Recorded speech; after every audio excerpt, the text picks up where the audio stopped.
Bakit po pinayagang makaalis ng Senado si Senator Bato de la Rosa? Ikwento nyo yon.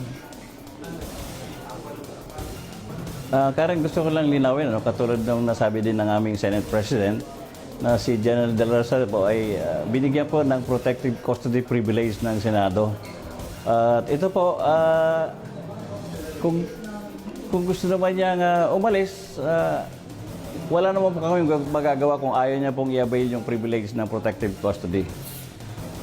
Kumbaga, hindi nyo nirespeto ang ICC warrant of arrest. Inutusan ba talaga kayo na wag pansinin, wag kahalagahan itong ICC warrant of arrest? Again, Karen, galing din po ito sa pronouncement ng aming Senate President na we will only respect and cooperate if the arresting officer will have meron silang dalang order, judicial order galing sa local authorities. Okay.